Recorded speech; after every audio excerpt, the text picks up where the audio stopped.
Well, there's a new term that's come across our desk today. It's cuffing season. Sorry? Cuffing. So it's again, cuffing season. Nothing to do with handcuffs, Carl. Well, straight away when I think of cuffing, it just makes me think of cuffing It's someone. where single people who aren't in a relationship think, oh, it's going to be cold outside. It's a good chance to find someone who I can cuddle with over the winter. Not after a long And that's relationship. called cuffing. That's called cuffing. But there's other terms that I would like to throw at you. Yeah, like? Breadcrumb. Breadcrumb? Benching. Rostering. Submarining. Ghosting. Oh, I know what that is. That's when Situationship. What? Situationship. Who makes all these terms all the up? thing. Well, people like our next guest, Karina Chapman, is a dating and relationship coach. She's across all this stuff. Good morning, Karina. Good morning. Single and dating. Beware, Perth, it's cuffing season. Are you familiar with this term? I certainly am, yes. So can you describe what a person's looking for if they're out to find a fellow cuff? Absolutely. It's about winter coming and us all being a bit too lonely and cold and can't bother going out. So if we can find a relationship, even short term, for the winter season, then that's who you're going to put a cuff on as such, metaphorically, to spend your winter with. So you're not sort of out there dating because it's too jolly cold. You've already found someone that you're going to exclusively date for the winter, and it may or may not last longer than that. It's like you've gone into hibernation with them. Exactly, that's right. Right, okay. So do you advertise wanted cuffing partner, or how do you actually go finding someone like that? I wouldn't say that you would specifically say I'm looking for a cuffing partner, especially if some people haven't heard that term. They might be a bit confused. But it's more about having a conversation with a person that you're starting to date and say, look, I'm really looking for someone to hang out with this winter. I'm not sure how much longer it would be than that. What do you think? And if they're agreeable, then why not? You've both got someone to stave off the loneliness in winter and a nice cuddle buddy to have as such for a few months. Heating. That's right, exactly. Hey, Karina, I've just got sort of like, I'm just trying to get the term cuffing and around that, because if I was to approach someone and say, look, would you like to cuff with me? Could it not have different meanings?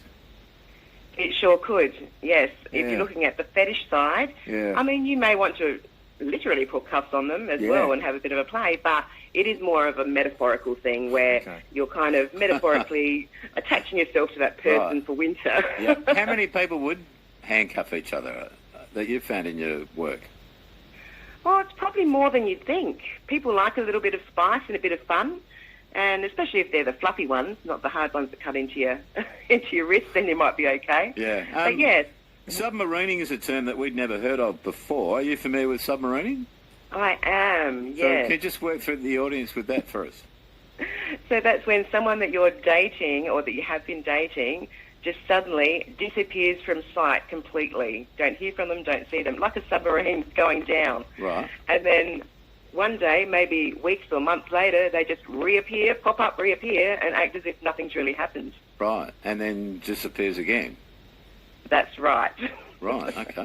What about rostering? Is this where you just roster a bit of a a few through on the roster, or how does that work? What's that term associated with? Yes, it is. Rostering is about you having several people that you're dating at once and actually needing a roster to be able to fit them all in. Right. Okay, well, I know a person like that. It's interesting. Someone wants to know, is cuffing the same as friends with benefit? But I think that term has been replaced, hasn't it?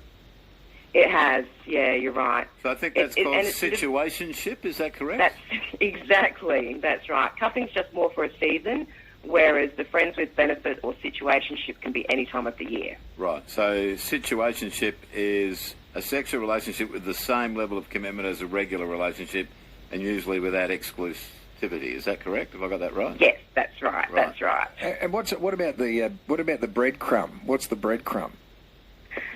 So that's when people give you just a little bit of hope. So you might have gone on a date with someone, and then you think, oh, it'd be really great to see them again. Oh, but hang on, I haven't really heard from them. Oh, wait, here comes a text. Here comes a little message. Here comes the promise of catching up sometime that never eventuates. So it's like they're dropping little breadcrumbs to keep your interest, but don't really follow through. Yeah, right. Have you ever heard of seagulling? No, I haven't That's heard when of you. That's when seagulling. you crumb off the good-looking blokes. You get what I mean? I love it. Yeah, so add that to your list, okay? Because I will. that's the only experience I've ever had out of all of these little different terms. Some of them I have different meanings for, but yeah, there's some interesting terminology here. But seagulling is definitely one you can add. I'm sure that a few would be familiar with that. Interesting times, Karina. We appreciate your expertise. Have a good week.